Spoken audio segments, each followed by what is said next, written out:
Hmm.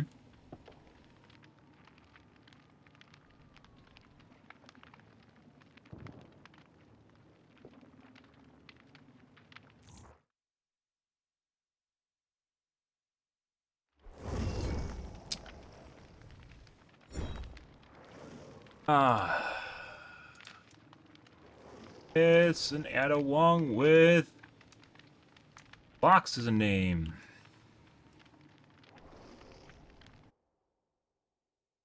It is Sunmun. And someone with an H game character as their avatar.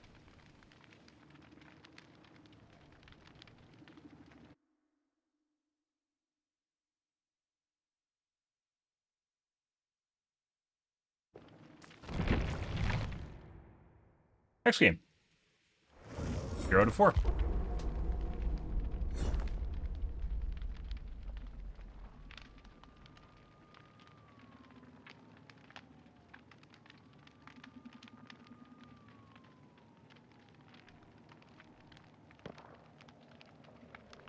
Hope you guys are having a wonderful evening, by the way. Hope you guys are having a great evening.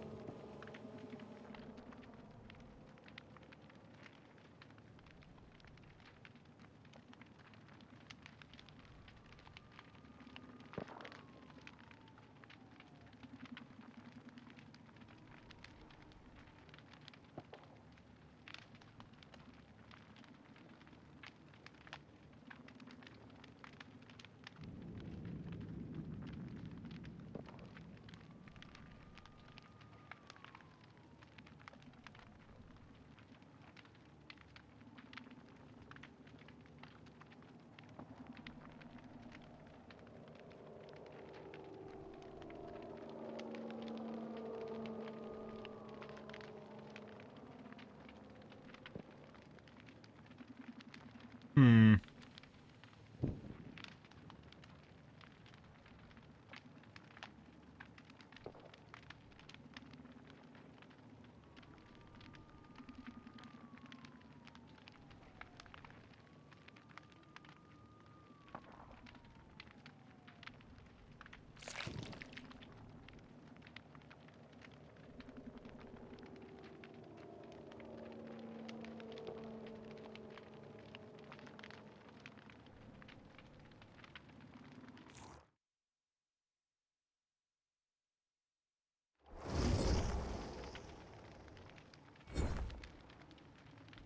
Free gloves.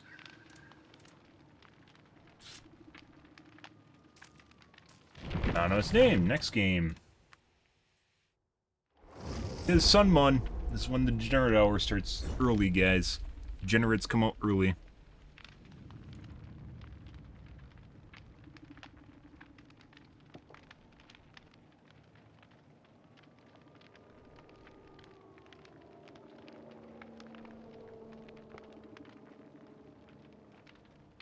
Holy shit. So there's a device I used to have called a Leo, and it would monitor and listen for smoke alarms going off, and then it would call you and or call, text, email, it does whatever you want. Call, text, email, so if you have a fire at a location and it's not hooked up because smart smoke alarms are really expensive, you guys didn't know that. But it'll listen for a traditional smoke alarm and then immediately notify you, which is really fucking cool. And at the time, that was the only device on the market, besides something like getting Nest smoke alarm, which has like their whole built-in bullshit, interconnected bullshit, and they charge you monthly fees, and they're insanely expensive to begin with. It's just absurd in general. Absurd in general. For some reason, one of my cores is going to 100%. That's kind of weird. The gameplay eventually depends on who I keep running into. It's worth it. I know it seems kind of fucking silly when I dodge lobbies constantly, guys, but skipping a fucking cheat lobby is worth basically any amount of time. It doesn't fucking matter. It absolutely ruins the night. Especially when they're so full of shit, and they're like 30% faster gen speeds. 3 of them are in fucking escort with you the entire time to try and stop you from killing the one guy. Gens are finishing just like there's 3 people on gens, even though there's 2 in escort with you on the one guy. Then they BM and click you all fucking time, and then those BM you and endgame chat you on top of it, and there's like nothing you can do against it. And then it'll blow up all your totems, you won't get know it at the end of the game either. I've seen it. I've seen it fucking all. It's totally worth it. But yeah, Yeah, there will be gameplay. It's Degenerate Hour on Sunmun. Sunmun is the worst of the night because most people go to bed early for the start of the work week. Imagine people working, right? Oh, excuse me, guys. They tend to go to bed early to start the work week with moxie, get things out on the right foot.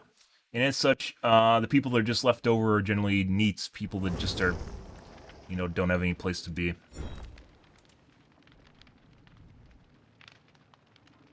Another TTV. Are you real? Got 3... Yeah, it's 2 TTV names. The fuck is this? Oh, Labor Day too. Well, actually, that'd extend the weekend. So actually, no, that wouldn't. You're right. Habit. People are animal of habit. Fake TTV.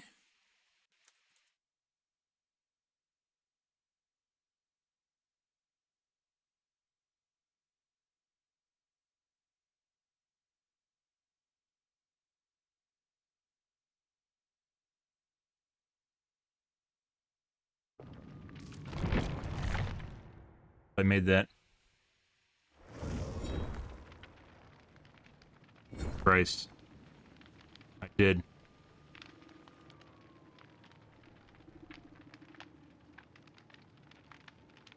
Fuck is that?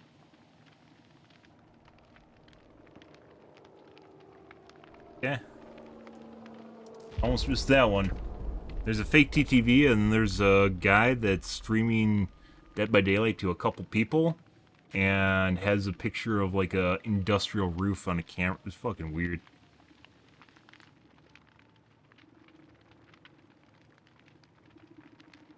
Labor Day. Labor Day would actually make things better. So holidays, when people are home, they're more likely to play games late, right? Because they don't have anywhere to be. Labor Day is a national holiday in the U.S., so they should be playing later, but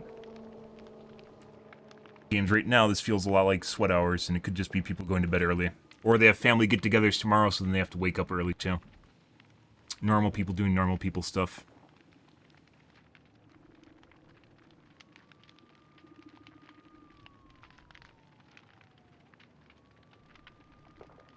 Oh, we were talking about smoke alarm detectors, yeah. So there's a... they made a device that would detect when a smoke alarm goes off because it makes a very specific tone. Actually, I think there's 2 different ones. And it would listen for it because it's insanely loud, and then it would report to you. It would monitor and then send it to you. Very cool device. And then for some reason they couldn't pay their bills and they went out of business in like 2019. Fucking weird shit. For a device, all they had to do is keep servers up, and they never released the code, so there's just a bunch of people with these Leos, what they're called, myself included, and it just don't fucking work anymore. I don't know how you can make a device like that and then just go under. Not being able to afford hosting for it. That's pretty absurd. Something else must have been going on there.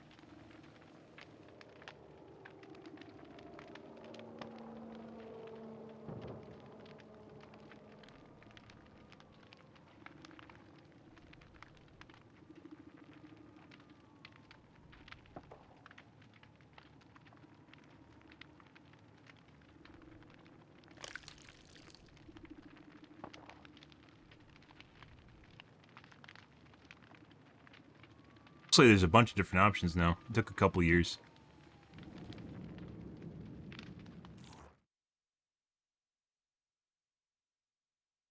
Looks like Ring makes one. They're pretty cheap, too.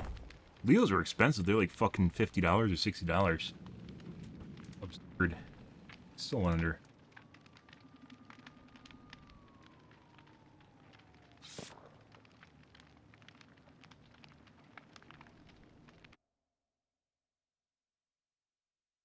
Memer. Very angry name.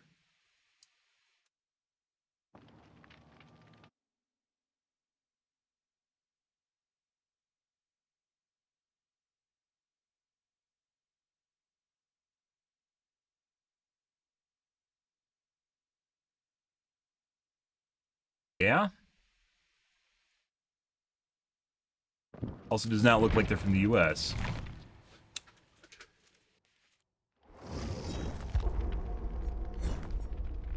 Good. I'm enjoying myself. How about you guys? Aha. This is our first game tonight, too. What the fuck is this shit? Can't we just get a lobby with normal-looking people in it?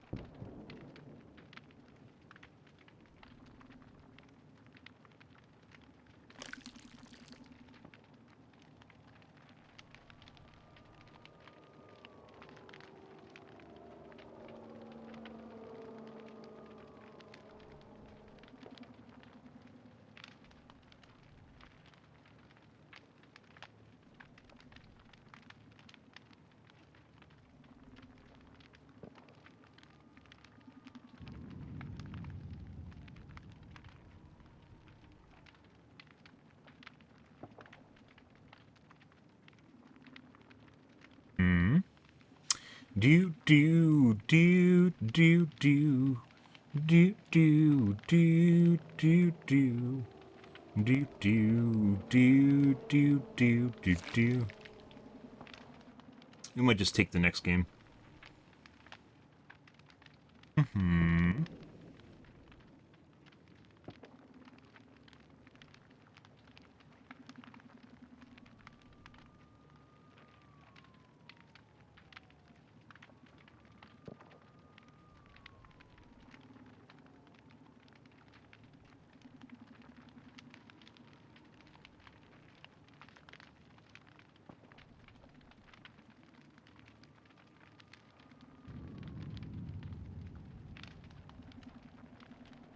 Remote link is another one.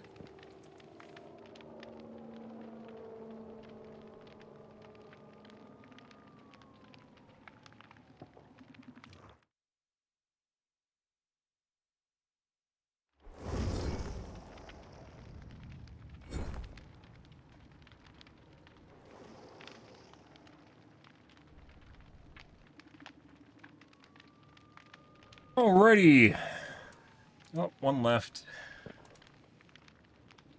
Kiwi penguin. Okay.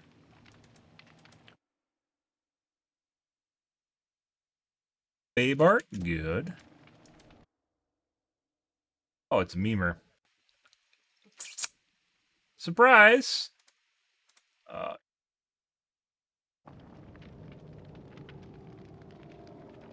Take this, whatever. Naggling if this turns into a cheat lobby. Shit. I give.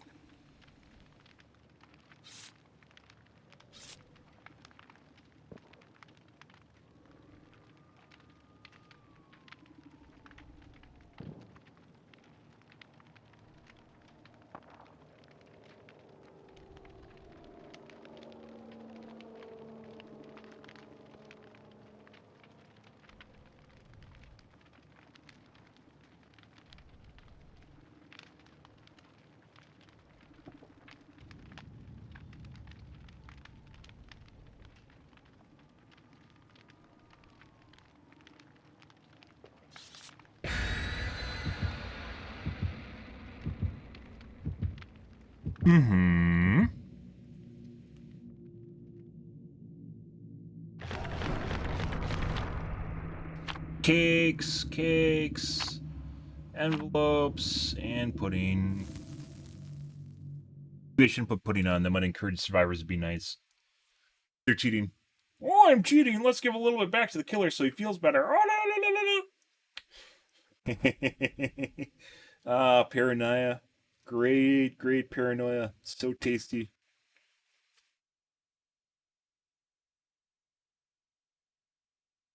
Good. All right, guys.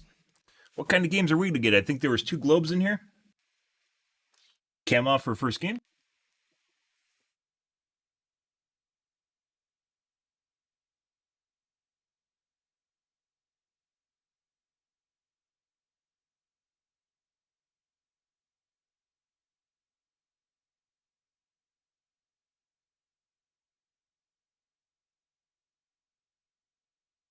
Good. Good. Good.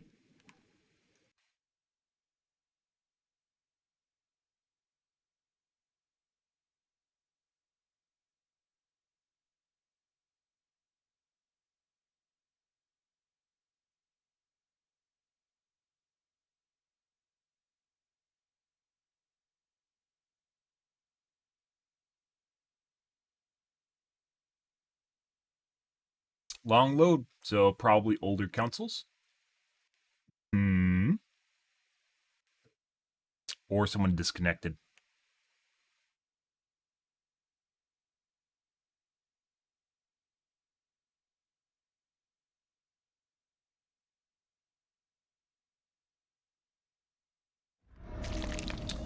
Garden of Joy. Gonna get some long window loop cheaters? Let's find out. Hmm.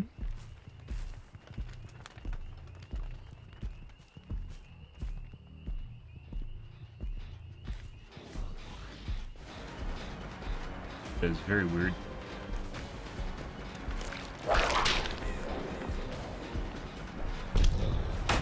He is laggy as fuck. Pretty sure he's cheating. Leave, I don't know if he's cheating or if that's just latency.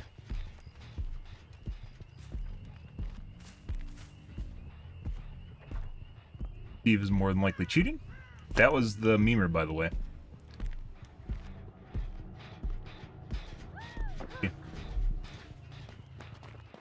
Surprise, as mentioned before, guys. Memers are not as bad as...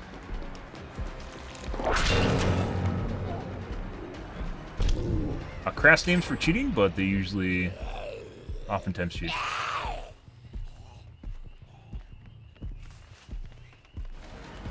Fast.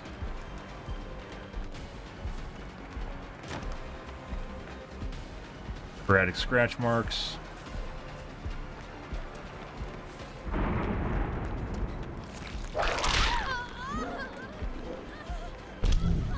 Broke my zombie. Oh, it's working again. Hey, buddy. Nope.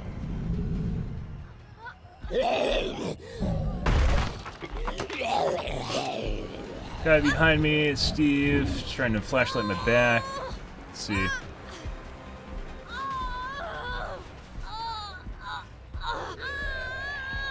Still make this even with a body block.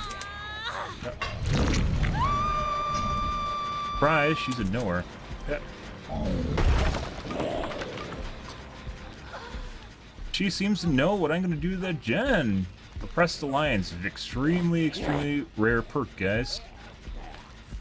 You have to be in exactly the right position to do that. Steve now has a ping indicator that he did not have in the lobby.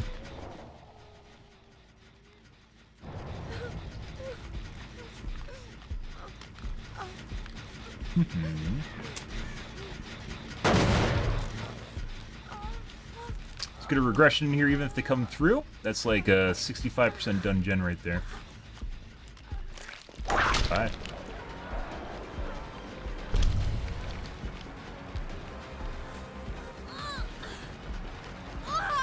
Oh, that is lovely. Good job, Rebecca.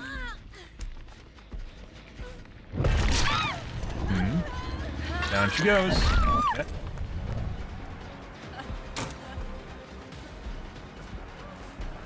Five.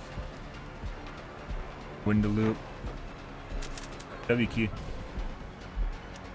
Other long window loop. What the fuck just happened? Hey, there's a window there. I've never seen that before. Heard the vault though. She can't make that. OTR maybe.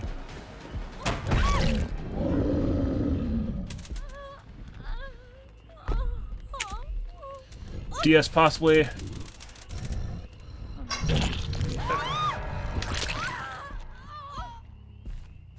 Back to the gen. Hela. They just sealed her. Butch behind me. Make sure that it was still tapped. Which it is.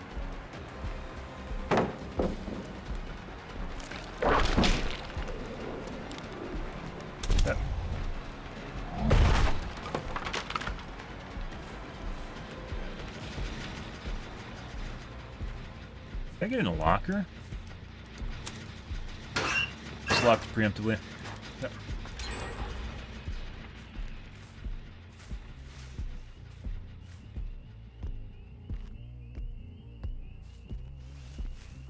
Tap the gen. No complete regression.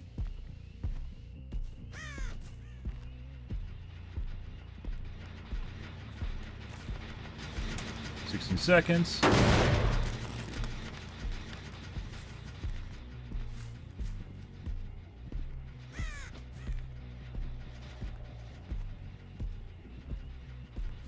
Yes. Yeah.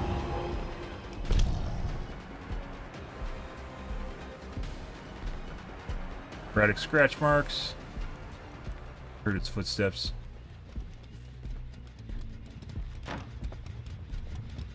Surprise, guys. She's also running fast. Hey, buddy.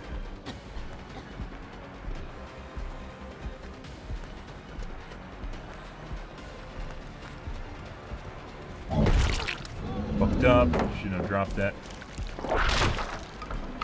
She actually waited because I was there. That's Michaela. Very fast. Looks like she got a speed boost. Yeah, she's cheating for sure, too. See how fast she moved after she broke the pallet? Disco or hit smash hit does not work that way, guys. Yep.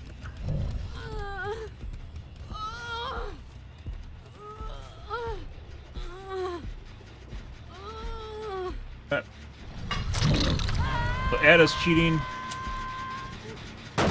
Kayla's cheating. Steve was fucking desyncy as fuck, but that might just be his ping, which looked normal. Been a regression now. They want to come through with reassurance? They can. So. Here.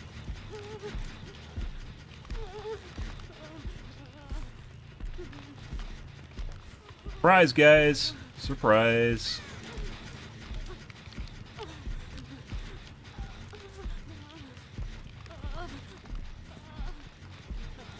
Hey, buddy. You want to come over? No. Okay. There you go. She's going to do reassurance.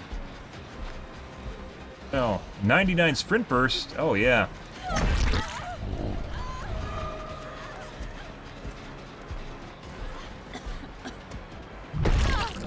Fucked up. Okay, works for me.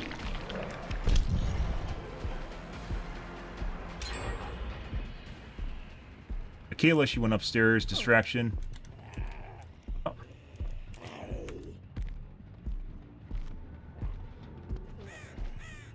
G lobby, guys. Drop, too. Nope, this is Steve. Steve is lagging piece of shit, so we're gonna leave. I guess they're in the house still.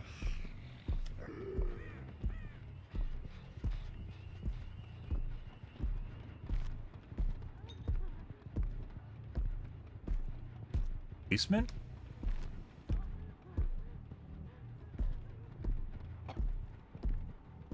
Above me.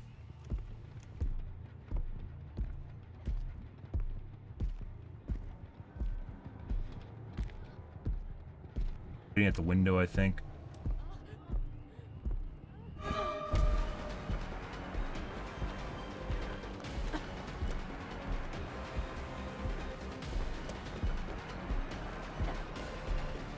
Nope. Fuck off, bitch. We're gonna go, KD.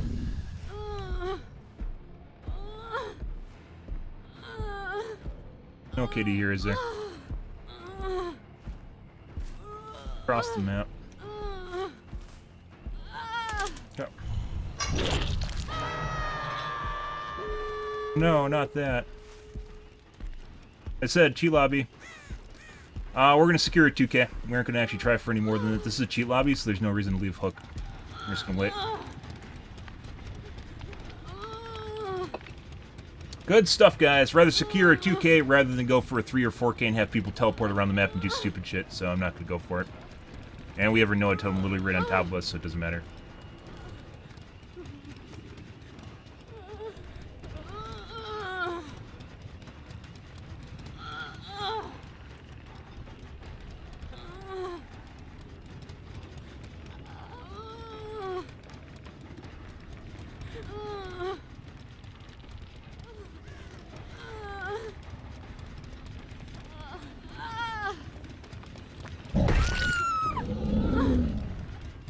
shit.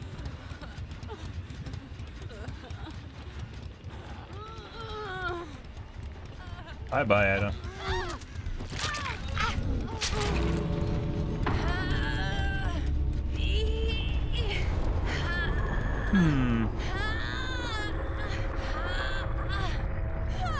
I don't think we're gonna make this.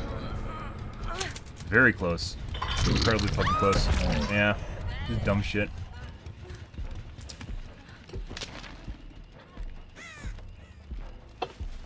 Like I said, I wasn't gonna risk a 2K. I'll take a 3K. 2K is a tie, and it doesn't really matter to me at that point. I'll take a secured 2K over going for a 3K. And then she just did something really fucking stupid right there. Notice how Steve didn't show up in any way, shape, or form?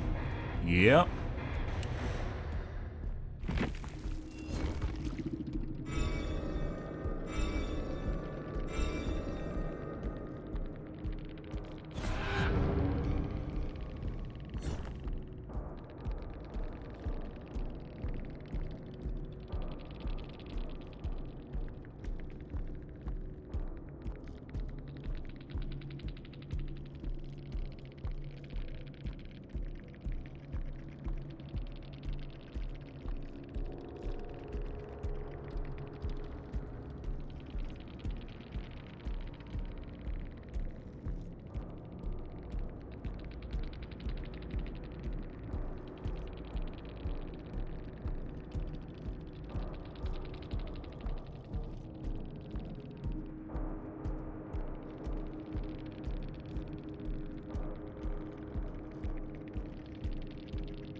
Yeah, like I said, there's a reason I dodged my lobbies, guys. Yeah, thanks for the 3K. Yeah, they got bent out of shape, too. I got a 3K. Just ignore this loser. This brain death killers. You mean brain dead? This guy 100% brought Repressed Alliance because I have Overcharge. Repressed Alliance is incredibly, incredibly rare, so this guy knows who I am. And how I play. It just happens to be exactly on the gen that we need, twice. Yeah. I think the only legitimate player in here was the Michaela. Who was also not a globe? No, not a... Yeah, so we had 3 cheaters in this lobby.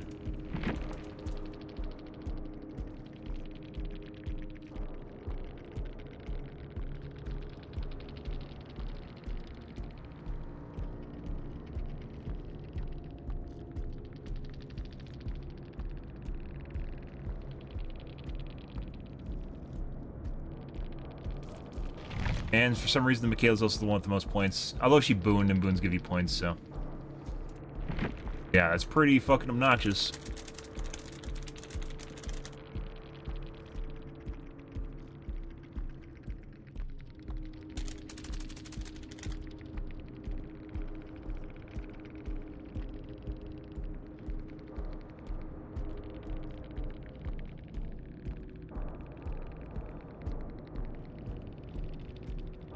Lucky we found her again. And then Rebecca just had a speed hack.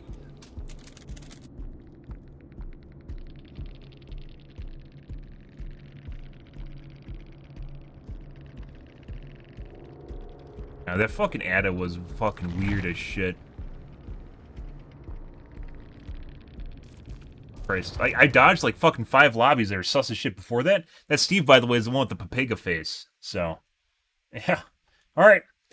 Yeah, let's do some finagling. First game of the night. That's what I was trying to avoid. Skipped 6 lobbies and then still ran into that shit. So, and that was 3 people in that lobby that were cheating. That's not small. So either a cheat lobby, intentional cheat lobby, or something weird going on there. I'll see. It might be the fact that I have anonymous mode on and nothing to do with my stream, or it might be that I'm getting stream sniped. I'm not sure.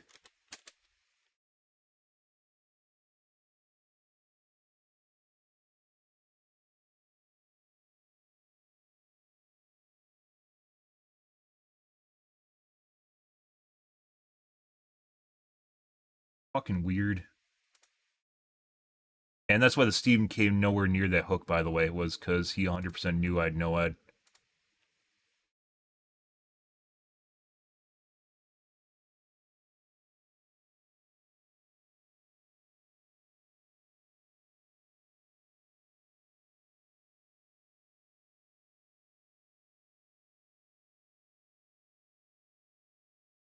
I hypothesize, and I still think this might be true, is if people see that you have anonymous mode on, they're more likely to think they're going to preemptively cheat. Think you're cheating, and they're going to preemptively cheat. And cheaters know about that because, and the profiling, because streamers told them. Yeah. Streamers perpetuate the idea that anyone with streamer or anonymous mode on is a cheater, and therefore they think someone's going to cheat if they have anonymous mode on, so then they preemptively cheat. I think our best games were the first night. They were very sweaty, but it didn't seem like anyone was cheating. It was actually pretty remarkable.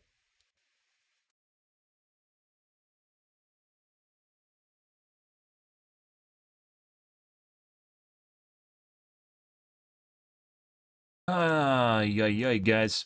Good.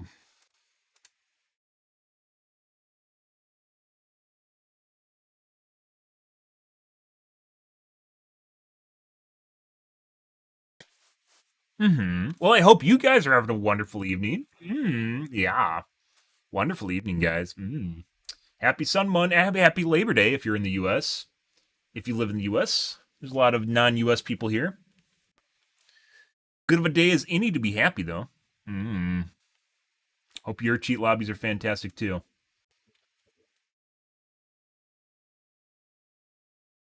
Yeah, the Ada went into the house and turned off her scratch marks. She went around the corner. I knew someone went in the house, but there's no scratch marks around the corner. Yeah. And blood pools. His favorite thing when cheaters go to long window loop in the main building in...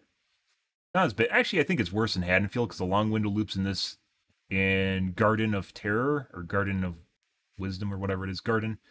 The long window loops in Garden are surrounded by pitch blackness. Unless you have a really hardcore gamma boost on, the entire house is basically pitch black. And the only reason I knew she was there is because I could hear her.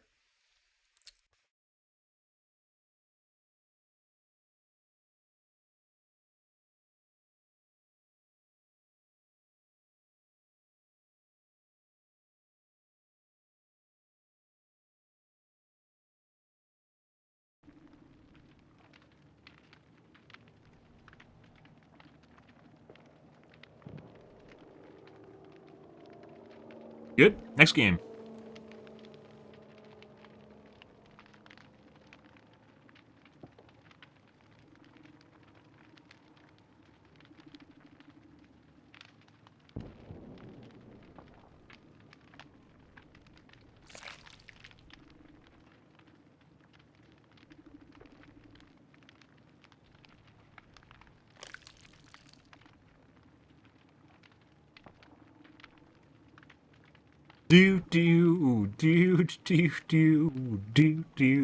It's like funny because we just talked about cheating for like an hour. And we profiled like 6 games, as I mentioned. 6 games before I took that one. And I wasn't going to take it because the Pepega guy. But I was like, he's just a memer. Should take one. It's been a while. Just one won't hurt, right?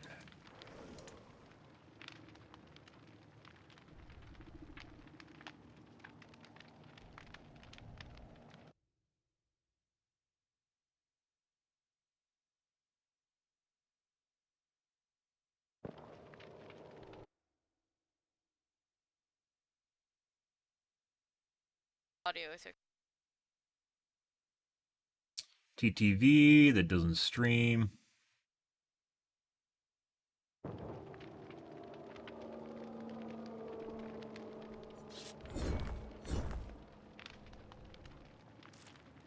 Might as well see what this is like.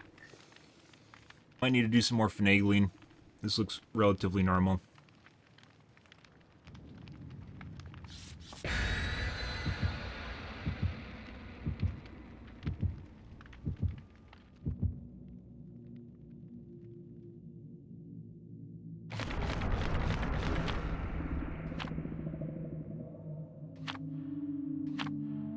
I'm gonna take off my pudding next game and put the greens back on.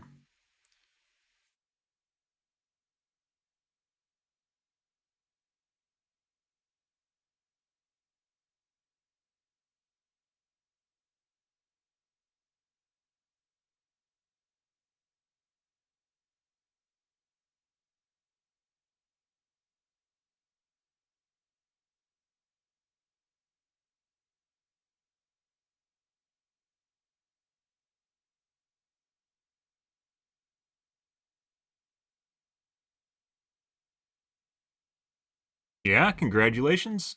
You're playing more than me, apparently. What did we do? Oh, we played Kodal, didn't we? Is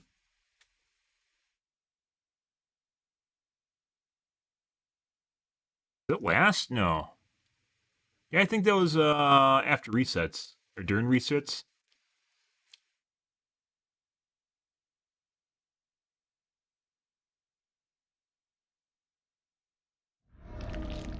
Mother's Dwelling. Broken zombies incoming.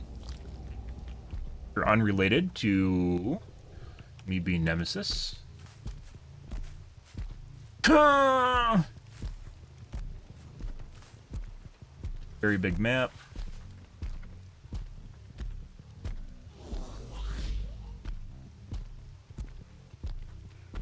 Is their high level player. Chaser. Drop.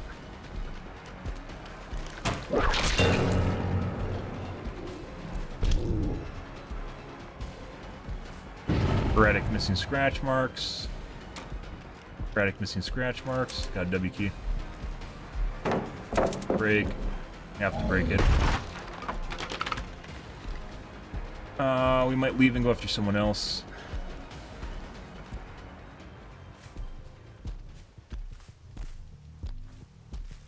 Exactly where the gen exploded. There it is.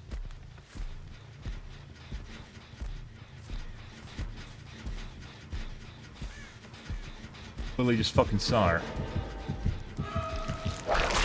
There we go, that's better. Fast. Yeah.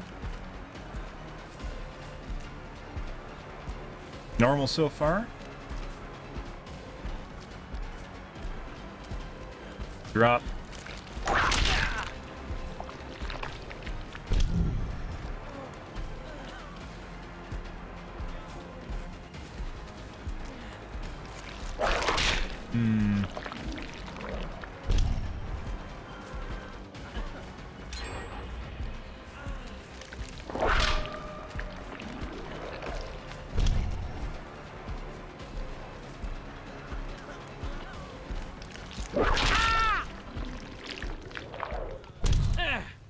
Huge waste of time. Second most dungeon is over here. Same chick from earlier. Get the fuck out of here. Should still be able to make hook. Fuck off, bitch. She's trying to get me in a chase with her because she's cheating. We're gonna leave and double back.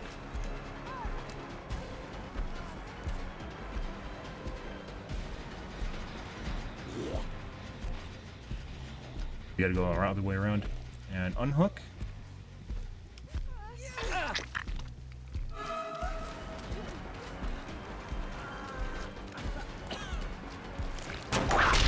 He was told by his friend to go in there. Good.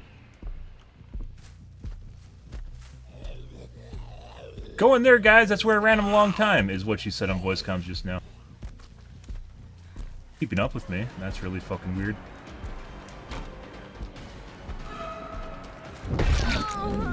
Back, full heal.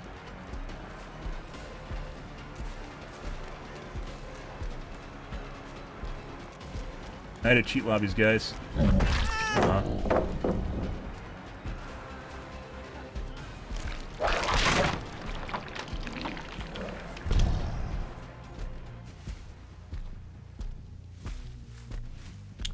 He has this absurd amount of distance, but I guess he just W keyed.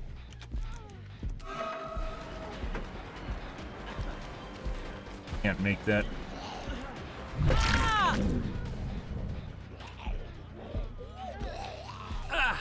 Can't get a flashlight.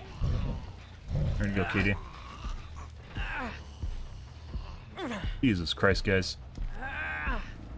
Lots of cheaters tonight. Like I said, should have dodged the lobby, but I was like, nah, that's fine. That's fine. A W key.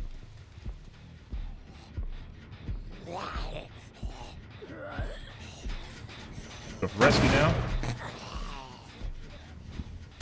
Or no one. Reset that guy because he's been stuck there for a while.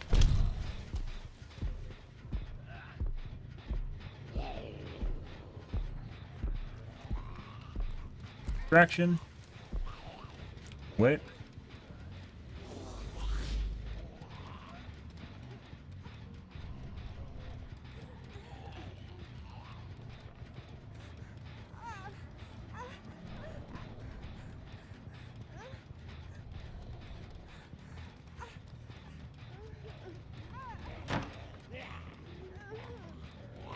Oh. Comes.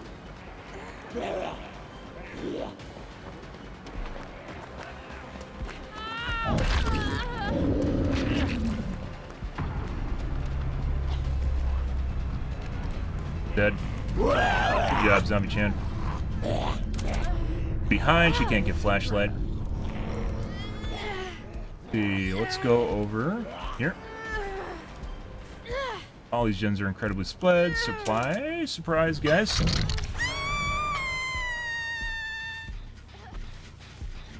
Tapping back.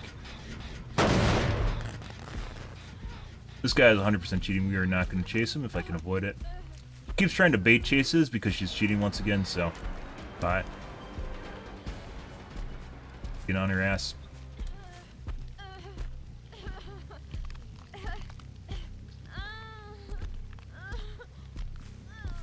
Do anything productive. As is the case with most people showing off in front of their friends, so wait for phase 2 here.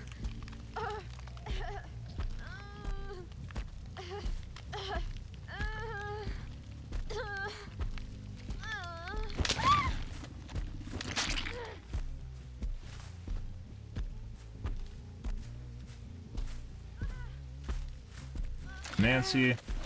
Nancy the Jill. Hey, buddy. Nope.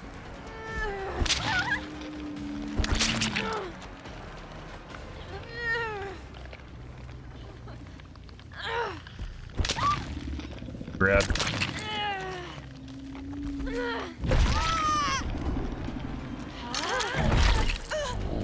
Bye.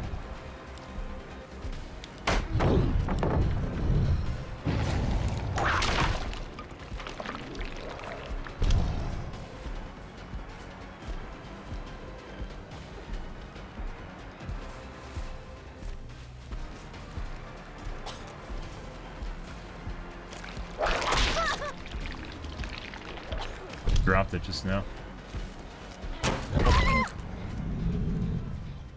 No, we're gonna W key fast. There's a guy up top. Should be able to make it. We'll see.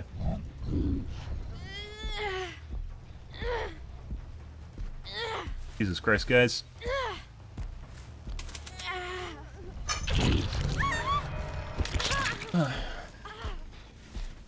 Right. We aren't going to chase Nia once again because she's too fast and definitely cheating.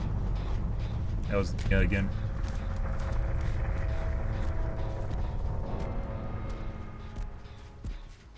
Pretty sure.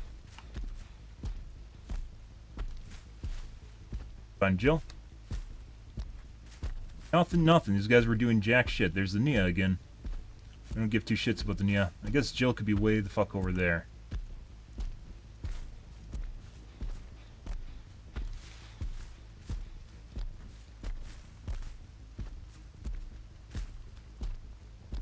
I really don't want to go all the way across the map to fucking get into a chase. Like, that gen doesn't even matter, it's so far away. So we might just chase the Nia. Not who would enjoy chasing, but that's the way that it goes. Since we don't have options. Take an insanely long time, but we have a gen to kill. So.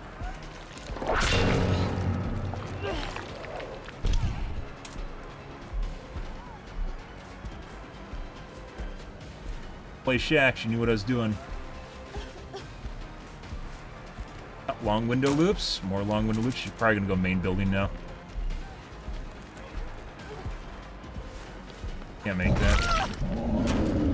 Auto dead hard. Very possible. W key.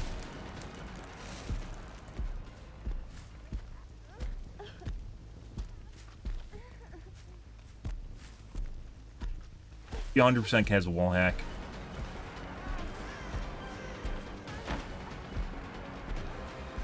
Yep.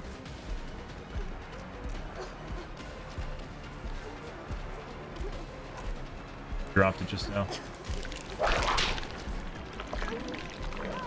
Can't make window.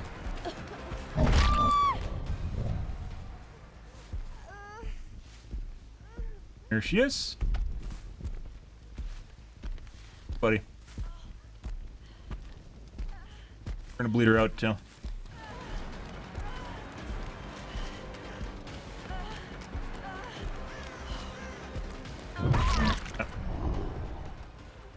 Alright, let's bleed out the Nia.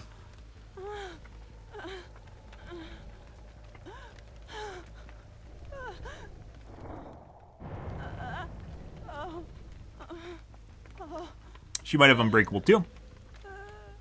We'll see. Good shit, guys. Second game. Cheater. But I would say the only person cheating here is the Nia. So. Oh. And she walked through the middle of my whip, if you guys missed that. When she did her, her clicky spin, that's why I went for a mouse 1. She went through the middle of my whip and didn't get hit by it. Good for her. Highly skilled. So.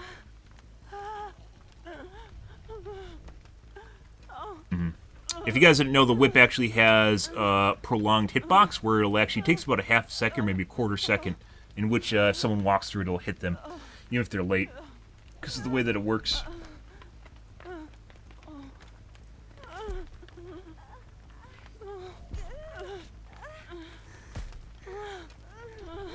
Yeah, it's still getting bled out. Obviously, voice comms. Could do some whipping here too, yeah. Oh yeah.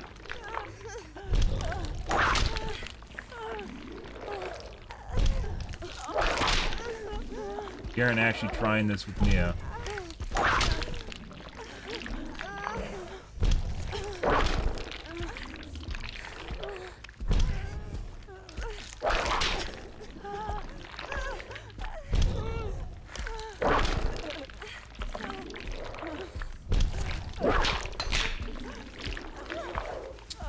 Wait for the Unbreakable here.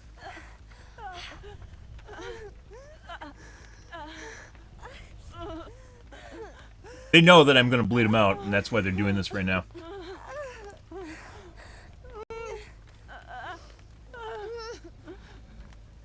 Because they don't have a chance at 4% or Deliverance if I don't actually pick them up and hook them. Main building on this map is busted. That one window by the KD can be... Any long window loop, if they're running a speed hack, will seem busted as shit, but it's not. If a normal survivor runs a long window loop, usually they'll make it maybe like 1.5 rotations before they go down. If they're running a speed hack, it'll be a little bit different. Because they can just run until the window closes, and it's obnoxious as fuck. Why I talk about long window loops and cheaters all the time. They'll usually, when you they learn that they can't loop, they'll run to main window loop, or not main window, long window loop. The reason that everyone and their mom and Survivor guys doesn't tell everyone to run to long window loops is because it doesn't really help you that much unless you're cheating. Otherwise, it'd be in every Survivor guide. Just go to long window loop. Just go to long window loop. You can run them until it closes. It takes fucking forever. Yeah, it's not the way it works. Why we talk about long window loop too. Think she's gonna Unbreakable at the last second, guys? Let's find out. We'll still hook the Jill if she does. It'll give us more time. Going to though. She would have popped Unbreakable when I was all the way across the map from her. Might be a dead spot too. I don't mind bleeding both of them out, so it doesn't matter to me.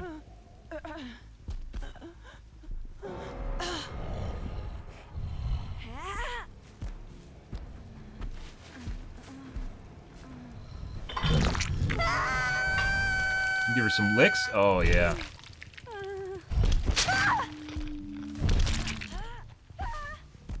stuff.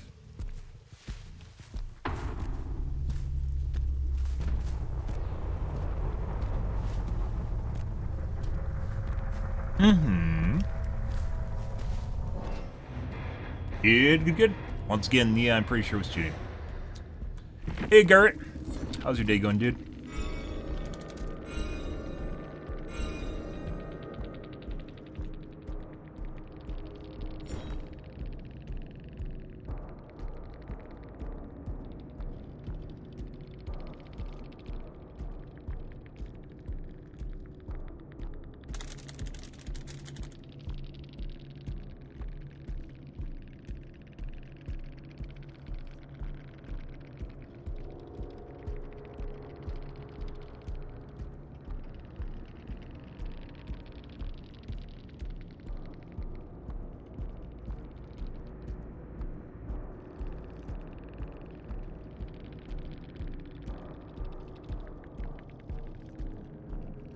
Yeah, the Neo.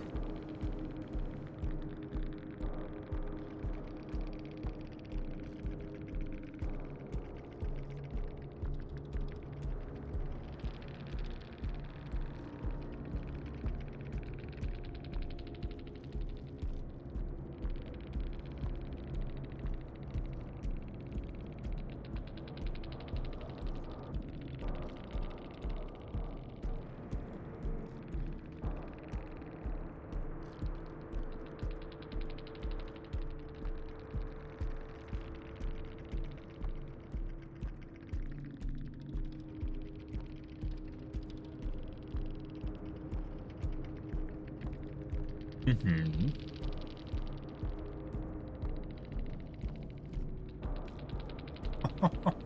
And by the way, friends have no incentive to lie for each other in any way, shape, or form. That's putting aside the fact that we're trusting the guys who are friends with each other.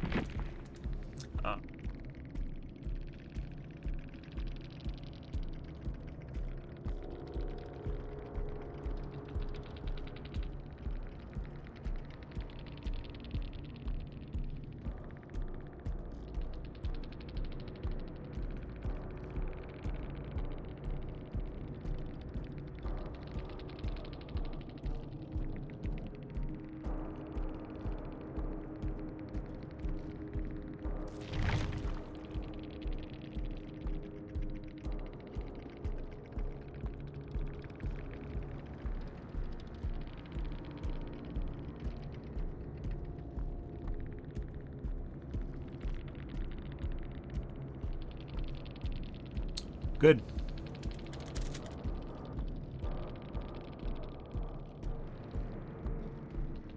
Alrighty. Mo. Yeah, she kept trying to bait chases like literally the entire fucking match.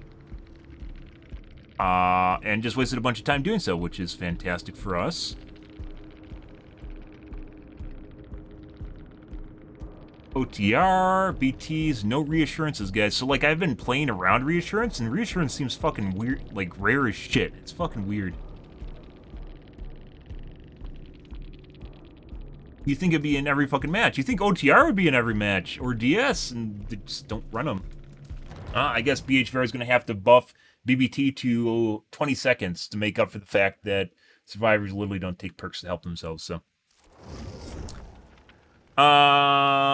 This guy can talk, so how did he know he's on Xbox? Discord. Yeah, it was a Swift for sure. That was 100% a Swift. I'm pretty sure it's a 4-man. Discord, or, if they're in-game, they can add each other. By the way, guys, you can play cross-platform if you guys didn't know. That's what this button is in the bottom corner here. This is for cross-platform play. So if you guys are curious about that. Oh, do they censor your platform too? Oh my god, this is fantastic. And they don't show my Steam, my Cloud ID number. Oh my god, streamer protection is amazing. But this is how you can play cross-platform. Wah! So if anyone ever, by the way, it used to be more common is when, haha, we aren't together, he's a globe. Used to be much more common. Cross-platform's been in this game for like fucking 4 years. A long fucking time. So you've been able to play with your friends for a long fucking time, regardless of their platform they're on. They just assume you're a moron and you don't understand how the game works. So. But they could talk in the game that way, or they could use Discord. But anyways, there's all sorts of ways The hey look he's on Xbox right now means that he could just log into to DVD and be in a lobby or whatever, and his friends he's gonna look like he's in game to his friends, even though he's not actually. He could be have the same account name just in playing on Epic and playing DVD at the same time. There's all different ways to get around it. Putting aside the fact that they're friends and they're gonna stick up for each other, right? Because they jerk each other off and that's the way they work, as with most friends. Uh-oh. Uh-oh, guys. Uh-oh. Uh-oh, something weird's going on. Uh-oh. Oh. Oh. We totally didn't just go against someone that was sus as shit and... Okay. Well. Let's do some more finagling. Usually when that happens, we start getting put in cheat lobbies, intentional cheat lobbies. So, we're going to preempt this. Uh-oh.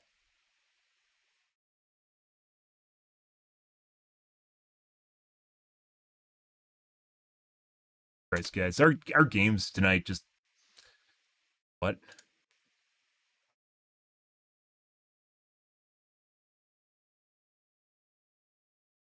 Uh-oh. Who told them, guys? Who told them I was streaming? Don't do that.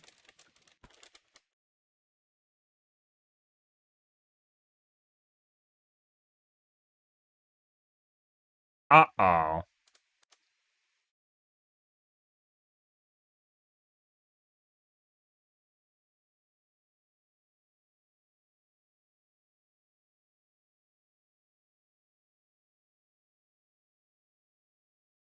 All right, I need to take a piss, guys. I will be right back in a second.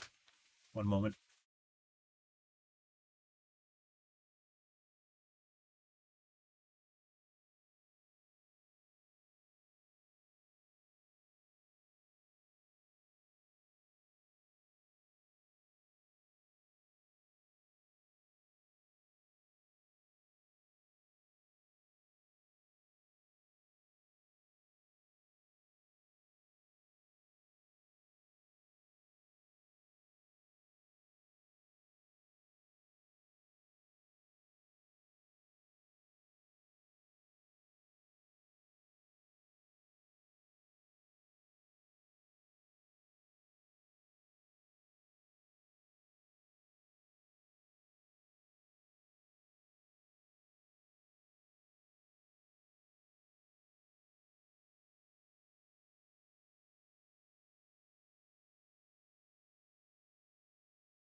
Mm-hmm. Mm-hmm. Excuse me while I put some nuts in my mouth, guys. Mm. Look at that. Like a squirrel dug it up. Fantastic.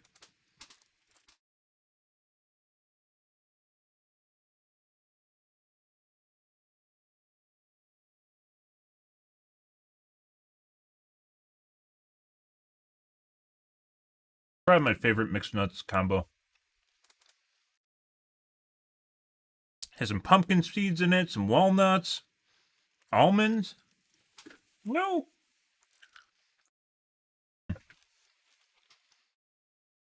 There's some dried cranberries too. I know you're probably like, my grandpa eats that too. Yeah. I was never big into nuts when I was younger. It's when I got older.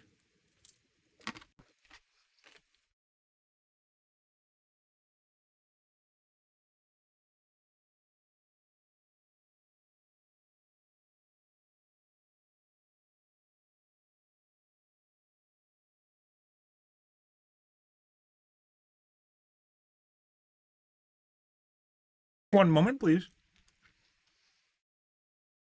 So, wasn't as bad as our first game. 3 guys in the lobby were normal, where our first game had 3 people that were cheating. So, we're in a better position, I think.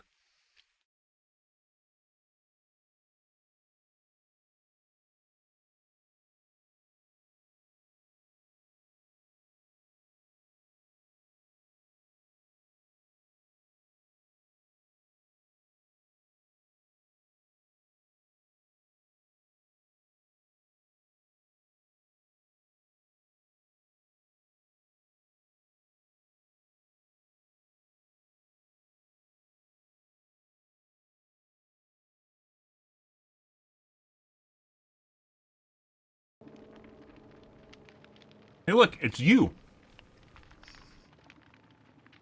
I named my character You Guys, if you guys are curious. That's my new username, is You. Mm-mm.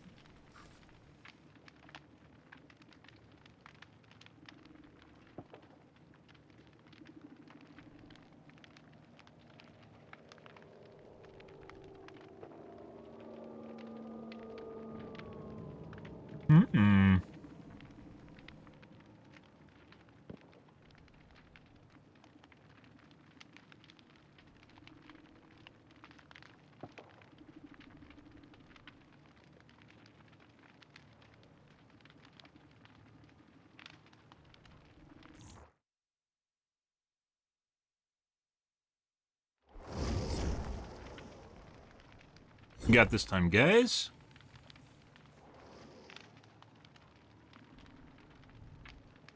We have globes. Air globe lobby. And dodge.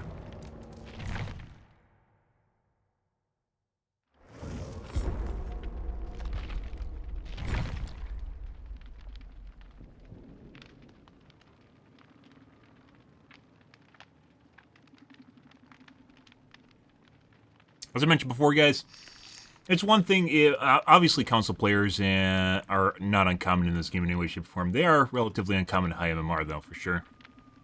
So if you just run into globes, we had that happen like on Thursday, where I just kept getting globe lobby after globe lobby. It made no sense.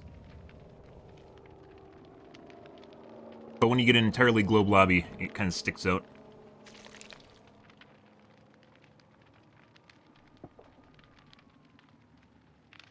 And I can't check their profiles. And what people might say about anonymous mode, you could definitely say about people playing as a globe, which means you could be on Epic Store and no one would know. By the way, if you guys didn't know, some cheats only work on Epic Store too, so. No.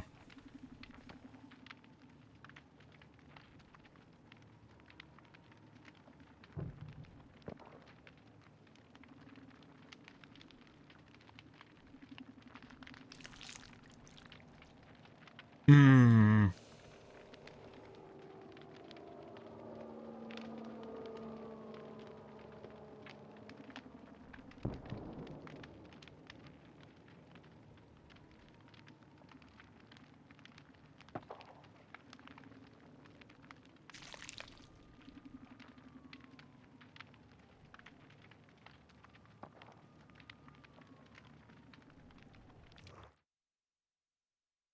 We have this time.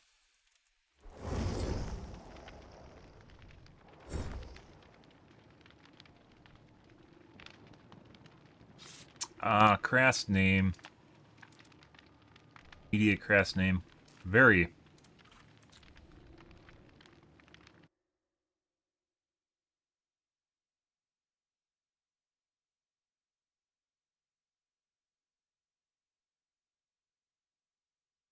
I don't know. Should we trust the orgasmic Furby? I don't know, guys. It's looking pretty good to me. I mean, someone like this would totally never cheat, so. As I mentioned before, it seems kind of silly, but crass names, degenerate, crass, people that give no shits about how they're viewed by anyone around them.